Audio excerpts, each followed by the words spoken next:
Bagaimana caranya saya untuk menghilangkan tutupnya hati saya yang menjadikan hati saya gelap? Ikuti aku, kata Rasul. Artinya jangan panjenengan ini hanya mendidik jasmani dengan hukum syariah thariqah, tetapi didiklah rohaniyahmu itu dengan hukum hakikat, biar bisa makrifat bertemu Allah sebelum min qabliya ayatiyakumul adab, sebelum anda itu meninggalkan dunia. Sebab rohaniyah nek mati iku bali nang Gusti. Lah bali iki nek sampai iki gak roh dalane, gak tahu jalannya sebab buta, maka jangan harap kita akan mendapatkan pertolongan. Na'udzubillahi min.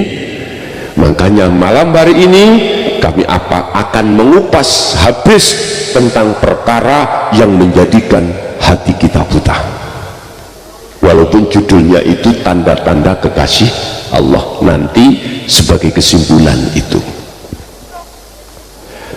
pertama kita harus mengikuti teladannya Kanjeng Nabi. Artinya ojo laku syariat tok, yo laku sak hakikati. Al-Baqarah 208, ya ayyuhalladzina amanu, hai orang-orang yang beriman. Itu bukan ya ayyuhal muslimun atau ya ayyuhan nas, enggak, amanu. Orang yang beriman mesti sudah Islam, tapi belum tentu ihsan. Artinya kita beriman pada Allah itu kita belum bertemu Allah. Sebab hakikate wong salat iku wajib bertemu terhadap sing disembah. Allah sudah sering mengatakan di dalam Al-Quran, aku iki ada di depanmu, juga lebih dekat daripada urat nadimu. Wa qala aidan, Al-Hadid ayat 3, Allah katakan huwal awwal wal akhir wal zahir wal batin. Tapi kok gak eruh. Ini aneh, bin nyata. Allah lebih nyata daripada selain Allah dunia ini sebetulnya. Tadi sudah saya katakan, mata zahir untuk melihat makhluk, mata batin untuk melihat Allah.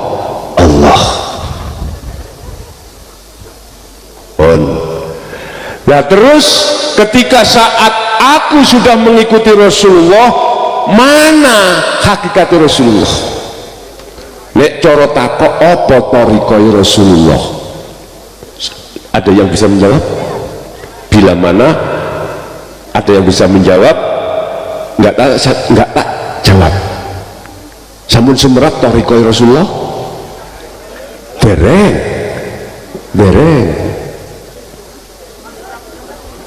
Bapak Ibu, izinkanlah kami akan mengatakan sedikit thariqah Rasulullah yang pada saat itu sebelum muncul thariqah Mu'tabarah ini, mulai A sampai Z ya. Jadi saya tidak membahas ini, saya tidak masuk dalam thariqah Mu'tabarah, enggak, cuman aku menjawab apa yang dilakukan thariqah Rasulullah itu yang bagaimana. Apa sih thariqah? Thariqah adalah jalan. Sedangkan syariat adalah kendaraan atau sistem. Saya dari Mojokerto ke sini tadi Pak, syariat saya bawa mobil. Kalau laut berarti tumpaan saya, syariat saya adalah kapal. Berhubung dari Mojokerto Jawa Timur ke Jawa Tengah Pekalongan itu bisa ditempuh lewat daratan, maka kendaraan saya adalah bisa sepeda, bisa mobil, bisa pesawat. Cuman saya berkata tadi saya pakai mobil, itu syariat. Thariqah saya ya jalan itu, daratan itu. Sekarang kita masuk dalam agama. Apa syariatnya sholat? Ilmu, sistem. Dengan ilmu itu harus kita pahami supaya waktu melakukan sholat itu benar sesuai dengan syarat rukunnya sahnya sholat itu bisa tercukupi. Paham ya? Oke, thariqahnya mana? Thariqah itu jalan, Pak. Rasulullah dulu thariqahnya adalah sholat. Sholat, nama sholat itu thariqah. Makanya Mbah Dimyati sampai nek takok, Mbah, thariqah sampai apa? Ngaji, sholat, itu. Nama sholat, nama aktivitas itu adalah thariqah. Ketika Rasulullah itu aktivitasnya banyak. Apa? Ngaji, kasih tausiah pada para sahabat, dahar, minum, kerja, apapun aktivitas sampean ikut disebut thariqah. Jalan menuju siapa? Ini nanti sinkron ambek ayat illa liya'budun. Aku tidak menciptakan jin dan manusia kecuali hanya untuk menyembah pada Allah. Berarti baik waktu makan, waktu minum, waktu sholat, apapun gunakan Anda bertemu Allah. Jikalau kau bertemu, maka disitulah disebut nyembah. Caranya bagaimana? Nanti diulas. Udah. Rasulullah thariqahnya adalah seluruh aktivitas. Nah, ilmunya aktivitas itu disebut syariat. Makan syariatnya apa? Ilmunya ya harus ada. Kalau jenengan nggak ada ilmu syariatnya makan, ya keliru miturut agama. Kudune ya tanganmu bersih, mau makan membaca bismillah, habis makan membaca alhamdulillah. Nah, itu syariat ditata. Ya harus pakai tangan kanan bila bisa. Nah, jika lo nggak punya tangan kanan, ya pakai tangan kiri. Artinya bila mana sarungmu mau melorot, ya cancangen rafia. Lo ini syariate. Bila mana wis tak syariati kok tetep coplok, ya wis urusannya Allah, wis syariat wis tak tepat. Terus hakikat itu apa? Tujuan itulah hakikat. Kita sholat tujuannya apa? Menyembah Allah, harus bertemu liqa pada Allah. Tapi berhubung kita umat manusia kebanyakan tidak mengindahkan ajaran hakikat supaya bisa bertemu Allah, kita tolak.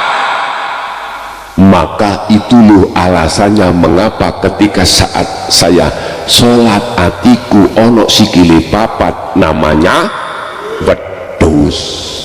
Itu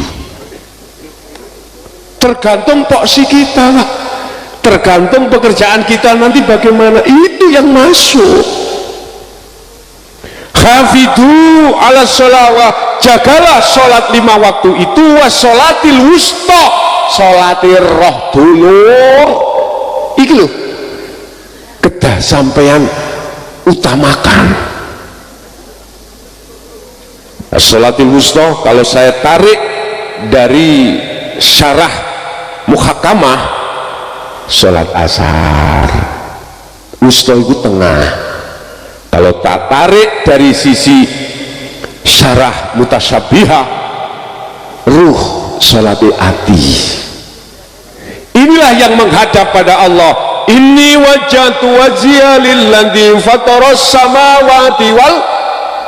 Loh, jelas toh? Doa iftitah kita sudah diingat, no. Ku arahno wajah ruhku terhadap lilladzi, zat hidup yang menguasai fatarus samawati wal ard, langit dan bumi, atau jasad dengan jagati roh. ruh sampai lu harus menghadap di situ bos, ojo belakrak raine wet mukrason niku mang dulur sing raine wedhus. Sampai juga diingatkan setiap niat itu mesti ditutup lillahi ta'ala karena Allah. Artinya kau takbir itu iso takbir karena ditakbirke. Kau membaca Fatihah bisanya membaca Fatihah itu karena Allahnya di mana? Di dalam dirimu. Caranya bagaimana? Gini Pak, Anda takbiratul ihram berdiri, sibukkan hatimu meyakini merasakan kehadiran Allah dalam dirimu. Hidup itu, sebab tanpa hidup zat dalam dirimu Allah, nggak mungkin kau bisa berdiri. Rukuk juga begitu, nggak mungkin kita bisa rukuk sendiri. Sujud, silakan jasmani membaca Fatihah, membaca Subhanallah, membaca apapun, tapi ruhaniyahmu faqadistamsaka bil urwatil wuthqa lam fisama laha. Iki lho taline Allah kudu erat iki wae kenceng, ojo sing kenceng tuline ojo, iki lho kudu kenceng ya. Taline ruh iman kencengno lewat rasa ngrasakno yen sak temene urip iku ning awakmu sing dadekno jasmaniamu iso ngadeg rukuk sujud lungguh. Atimu kudu sibuk ning kuwi. Wis dong praktekno kok bengi salat tahajud. Nek gak khusyuk nang Mojokerto nggawa sandal ndi tapu ana pipiku. Mereka percaya karena apa? Di dalam surah Al-Baqarah sudah menjamin bila mana kau itu khafidu ala sholawah wa sholatil wusta maka wakumu lillahi qanitin ay khashi'in, kau akan bisa menjaga keadaan sholat dalam keadaan qad aflahal mu'minuna alladina hum fi sholatihim khashi'un. Al-Mu'min ayat 1 dan 2. Sungguh beruntung, sungguh damai, sungguh indah, sungguh nikmat ketika Anda sholat dalam keadaan khusyuk bertemu Allah. Itu caranya tadi bisa bertemu Allah. Pertanyaan saya mungkin nih Pak, kalau kau masih ingat wedhus dulur sampai kapan?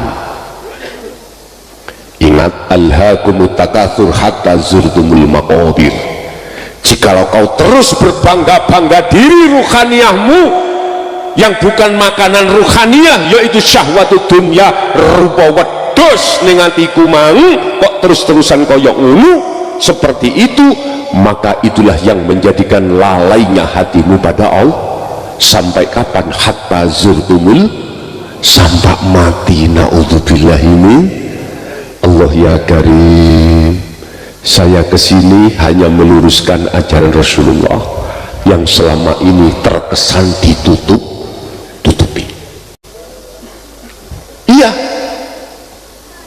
nggak digelar di tengah masyarakat sehingga kita sebagai masyarakat menengah ke bawah buta tentang ilmu hakikat, buta tentang ilmu tauhid, buta tentang ilmu tasyawuf, sehingga kita sholat itu cuman asal-asalan, gugur kewajiban. Gimana? Jangan begitu bos, teruskan pengetahuanmu, SDM-mu itu munggah.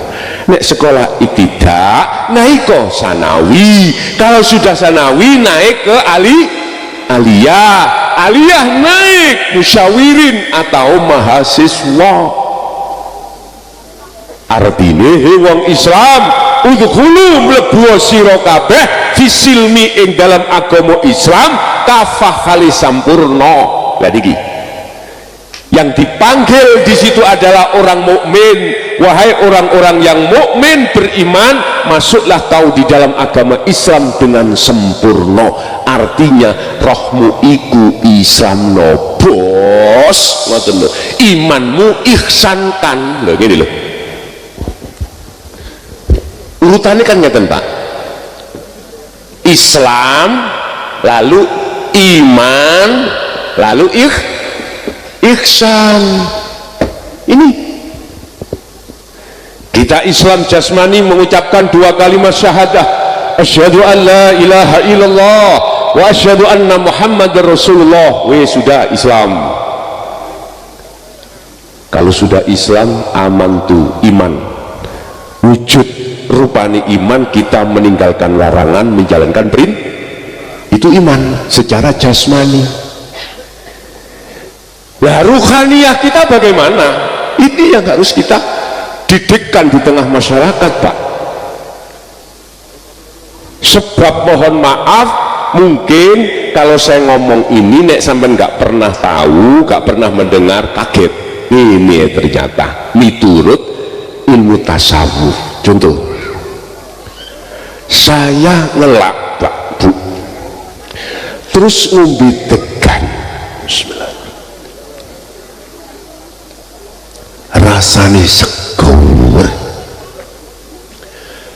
atiku percaya segeri teko degan, iki berarti kula niku tidak beriman pada Allah. Wala yusyrik bi ibadati rabbi ahada. Jangan sekali-kali son atimu beriman selain aku atau menyekutukan aku. Ojo. Berarti menurut saya tadi degan iki, makhluk iki duweni kemampuan untuk nyegerni. Lah ngoten nggih. Iki nek cara syariat gak apa-apa bos. Nek cara hakikat tasik kula niki klebon sirik khofi, sirik sing lembut, sing gak bisa dideteksi. Golongan kita golongan kita umum, golongan kita syariat. Jenengan iku mulai cilik Pak, akil balik, sudah dididik ilmu syariat banyak, cuman gak pernah dituduhno, diberitahu. Mohon maaf, tidak pernah, jarang dipelajarkan, diwejangkan toto ilmu hakikatnya. Sejak kapan? Sejak zaman Khalifah Sayyidina Ali sampai 2014. Mohon maaf, 2014, 2000 surat Toha 14 ayat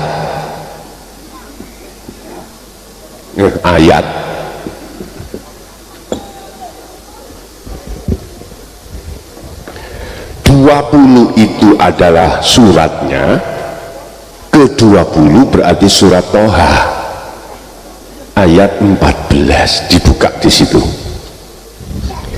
Innani anallah la ilaha illa ana fa'budni wa aqimi sholah li dzikri. Inilah puncaknya wahyu Allah yang diterima oleh Kanjeng Nabi, yang harus disampaikan di tengah masyarakat.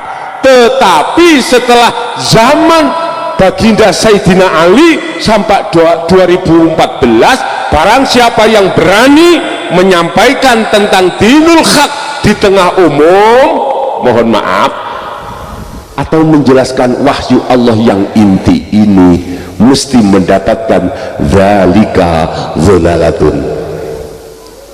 Itu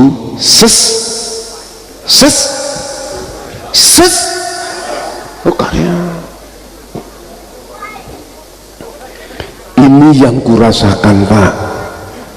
Saya sudah menyerukan tentang ajaran Rasulullah inti ini di tengah masyarakat umum sampai detik ini. Mohon maaf, aku bisa merasakan bagaimana pertentangan di lapangan.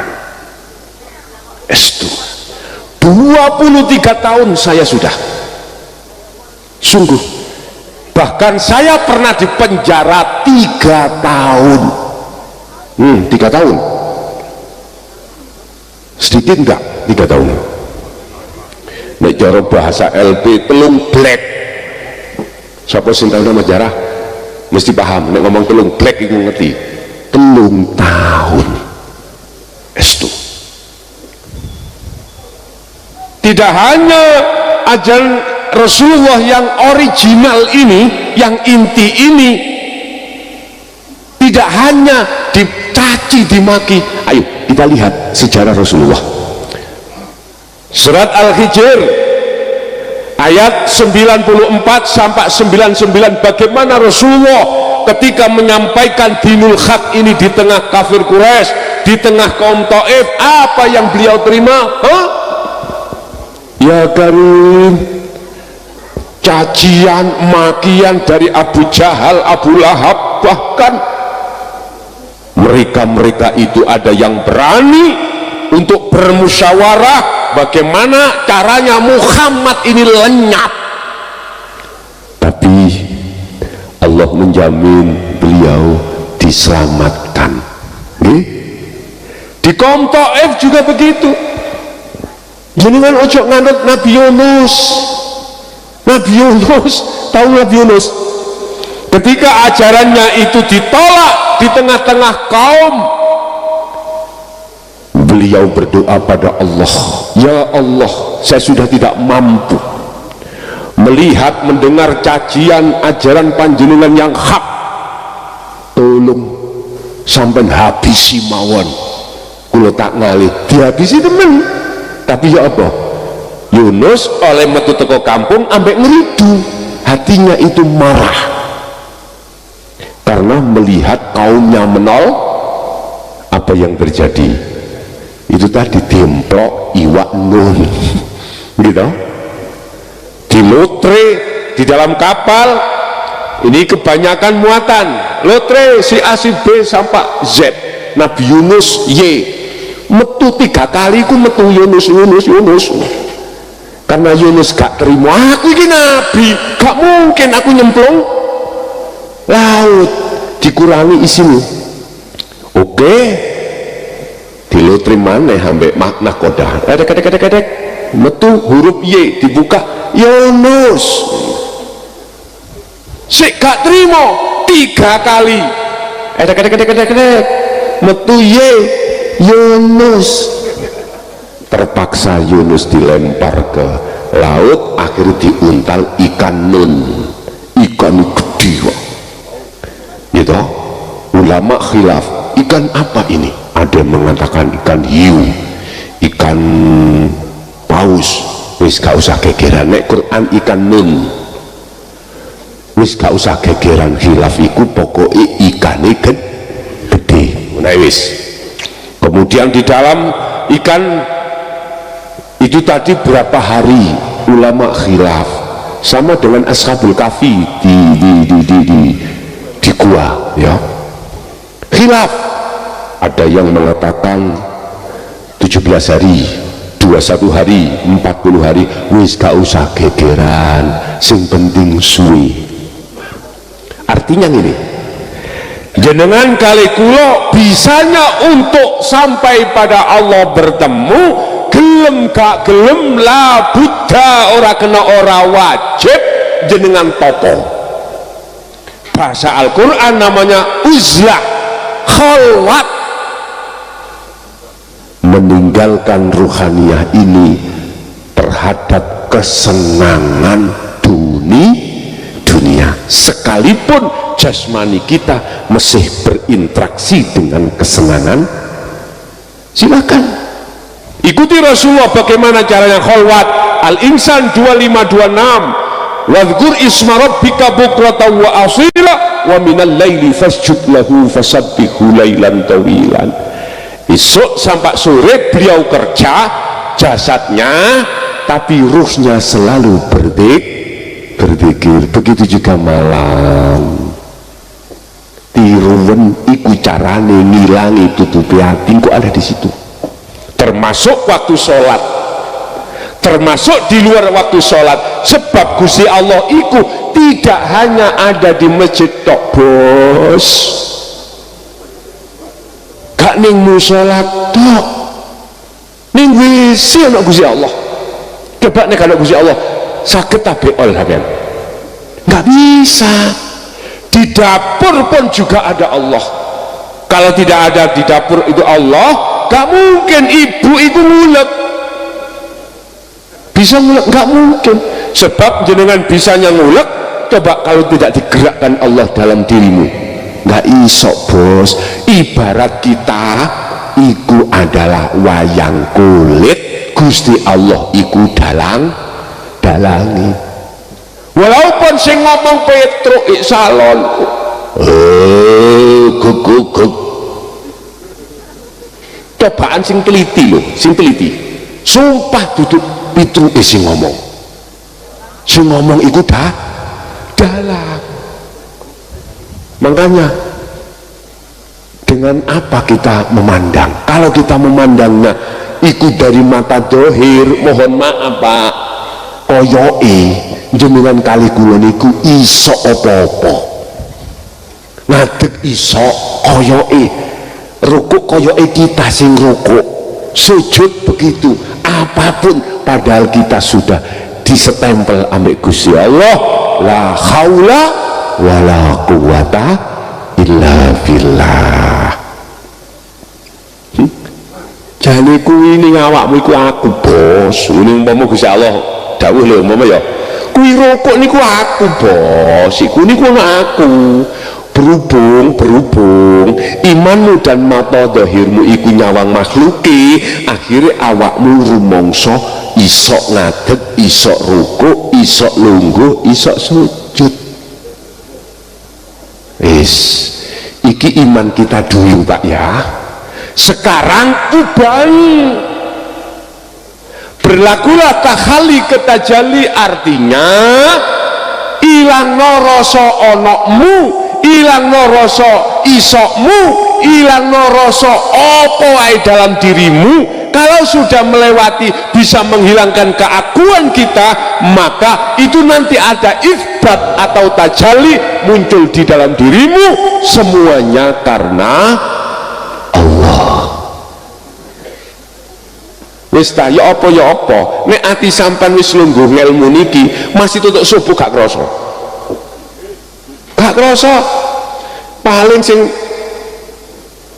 apa jenis sing capek atau sing lembut lah sing dia sing ngomong ya pun pilih tak jenengan kali kula niku hakikate asli koyok rokok ambek korean iki meneng, nggak punya daya upaya bahkan kekuatan si korean iku iso nyumet rokok, nggak bisa.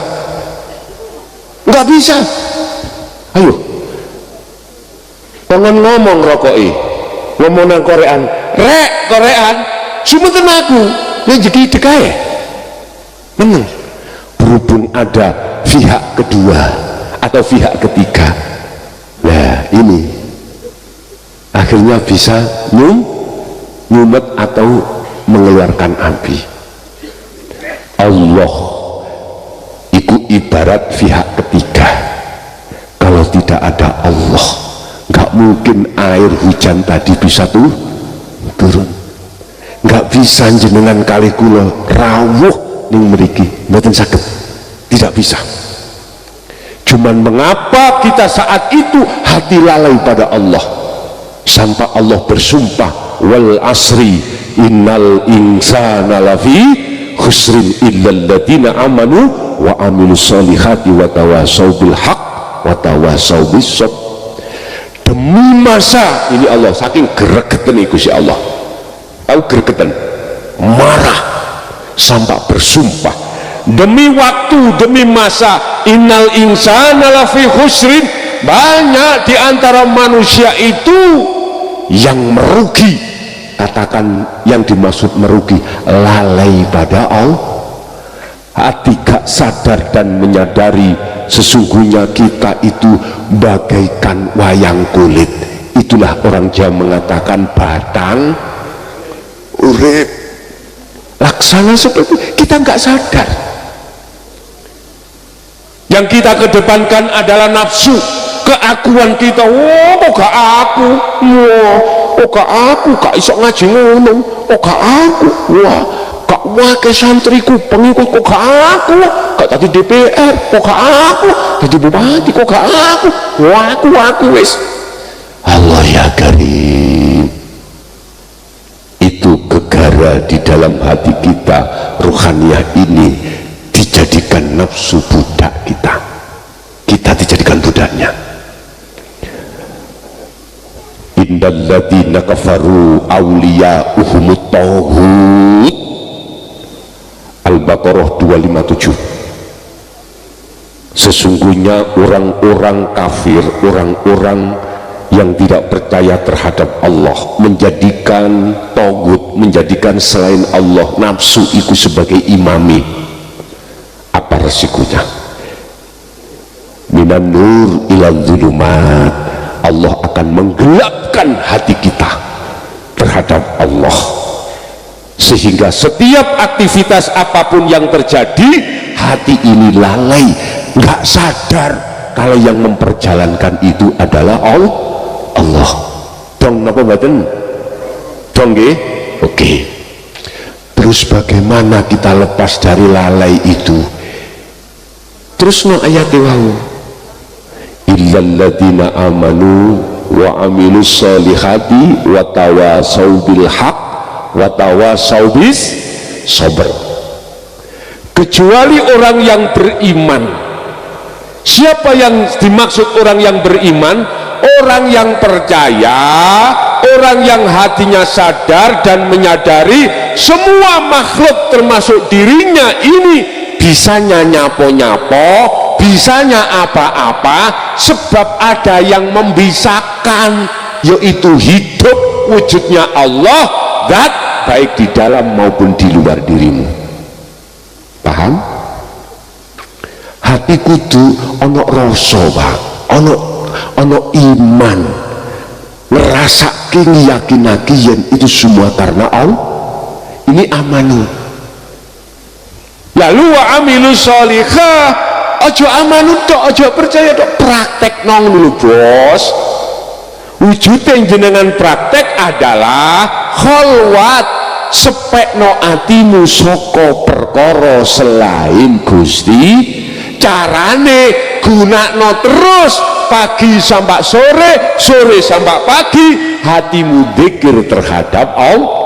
Dzikir yang bagaimana yang dimaksud? Untuk bisa menghilangkan iman selain Allah, menghilangkan hijab tutup seperti ini, menghilangkan tutupi hati, penyakiti hati. Dzikir yang bagaimana bos? Selama ini gak nok sing gelem bahas.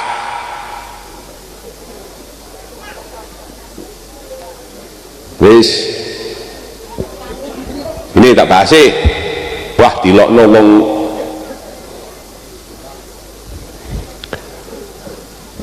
Kita kenal di dalam Al-Quran kalimat tauhid dzikir jahri muncul dari la ilaha illallah. Oke, iki muncul jahri.